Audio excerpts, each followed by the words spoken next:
উপদেষ্টাকে সম্মানসূচক doctorate degree দিল ইউকেএম। দক্ষিণ ইউরোপে ভয়াবহ দাবানল, ঘর ছাড়া হাজার হাজার মানুষ। ছেলের জন্মদিনে চিত্রনায়িকা পরিমণির জমকালো আয়োজন। আসসালামু আলাইকুম, জিবিসি টেলিভিশনে আপনাদেরকে স্বাগতম। আপনাদের সাথে আছি আমি সামিয়া সুলতানা। এতক্ষণ শুনছিলেন সংবাদ শিরোনাম, এবারে বিস্তারিত। প্রধান উপদেষ্টা ডক্টর মোহাম্মদ ইউনুসকে মালয়েশিয়ার জাতীয় বিশ্ববিদ্যালয় ইউনিভার্সিটি কেবাংসন মালয়েশিয়া সম্মানসূচক ডক্টরেট ডিগ্রি দিয়েছে। বুধবার সকালে কুয়ালালামপুরে ইউকেএম বিশ্ববিদ্যালয় অডিটোরিয়ামে আয়োজিত এক অনুষ্ঠানে বিশ্ববিদ্যালয়ের চ্যান্সেলরের কাছ থেকে সম্মানসূচক ডক্টরেট ডিগ্রির সনদ নেন প্রফেসর মোহাম্মদ ইউনুস। বিশ্ববিদ্যালয় কর্তৃপক্ষ জানিয়েছে, সামাজিক ব্যবসা প্রসারে অধ্যাপক ইউনুসের অনন্য অবদানের স্বীকৃতি হিসেবে এ সম্মাননা দেওয়া হয়েছে। এ উপলক্ষে ইউকেএম বিশ্ববিদ্যালয় অডিটোরিয়ামের ওই অনুষ্ঠানে বক্তব্য দেন প্রফেসর ইউনুস। সকালে প্রফেসর ইউনুস অনুষ্ঠান স্থলে পৌঁছালে বিশ্ববিদ্যালয়ের চ্যান্সেলর তাকে স্বাগত জানান। এ সময় লাল গালিচার সংবর্ধনা দেওয়া হয় শান্তিতে নোবেলজয়ী এই অর্থনীতিবিদকে। অনুষ্ঠানে মালয়েশিয়ার বিশিষ্ট শিক্ষাবিদ, নীতি নির্ধারক, বিশ্ববিদ্যালয়ের শিক্ষক, শিক্ষার্থী এবং বাংলাদেশ থেকে আগত প্রধান উপদেষ্টার সফর সঙ্গীরা উপস্থিত ছিলেন। এবারে আন্তর্জাতিক প্রসঙ্গ। দক্ষিণ ইউরোপে ভয়াবহ দাবানল, ঘর ছাড়া হাজার হাজার মানুষ।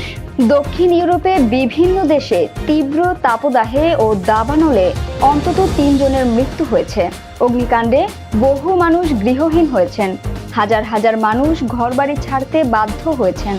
এছাড়া ইতালি, ফ্রান্স, স্পেন, পর্তুগাল ও বলকান অঞ্চলের কিছু এলাকায় তাপমাত্রা 40 ডিগ্রি সেলসিয়াসের ওপরে পৌঁছানোর প্রেক্ষাপটে স্বাস্থ্য ঝুঁকির সতর্কতা হিসেবে জারি করা হয়েছে রেড হিট অ্যালার্ট।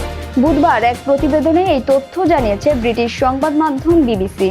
স্পেনের আবহাওয়া বিভাগ এমএত জানিয়েছে, সেভিয়া ও কর্ডোভার তাপমাত্রা 44 ডিগ্রি সেলসিয়াস পর্যন্ত উঠতে পারে। দক্ষিণ পর্তুগালেও তাপমাত্রা পৌঁছাতে পারে একই মাত্রায়। স্পেনের মাদ্রিদের কাছে ট্রেস কান্তোসে প্রবল বাতাসে ছড়িয়ে পড়া আগুনে ঘরবাড়ির কাছে চলে এসেছে আগুনের শিখা। এতে শত শত মানুষকে সরিয়ে নেওয়া হয়েছে। সেখানে একটি অশ্বকেন্দ্রের এক কর্মী মারাত্মকভাবে পুড়ে মারা যান। মঙ্গলবার স্পেনের প্রধানমন্ত্রী পেদ্রো সানচেজ জানান, দমকল ও উদ্ধার কর্মীরা নিরলসভাবে আগুন নেভানোর চেষ্টা চালাচ্ছেন। তিনি সতর্ক করে বলেন, আমরা এখন বনাঞ্চলে ভয়াবহ অগ্নিকাণ্ডের ঝুঁকিতে আছি। অনুগ্রহ করে সতর্ক থাকুন। স্পেনের উত্তর পশ্চিমাঞ্চল কাস্তিয়া ও লিওনে প্রায় 4000 মানুষকে সরিয়ে নেওয়া হয়েছে এবং 30টির বেশি স্থানে দাবানল দেখা দিয়েছে। এর মধ্যে একটি আগুনের ইউনেস্কো ঘোষিত ঐতিহাসিক সাইট লাস মেদুলাসের কাছে ছড়িয়ে পড়েছে।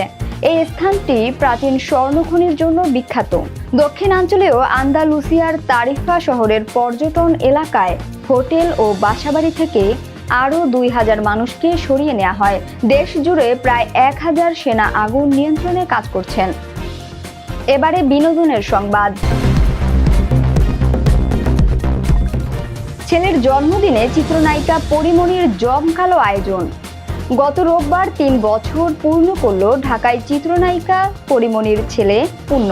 তাই ছেলের 3য় জন্মদিন উপলক্ষে এক জমকালো অনুষ্ঠানের আয়োজন করেন পরিমণি, যার কিছু বিশেষ মুহূর্ত সামাজিক মাধ্যমে ভাগ করে নিয়েছেন এই চিত্রনায়িকা।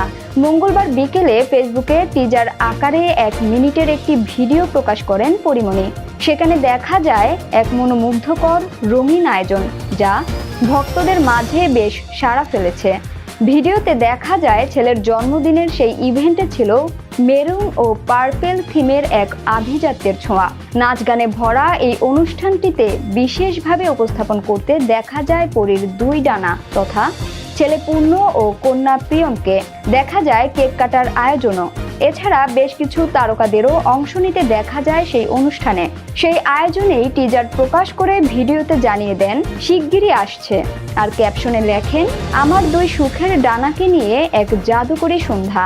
2022 সালে পরিমণি ও শরীফুল রাজের সংসারে জন্ম নেয় পূর্ণ।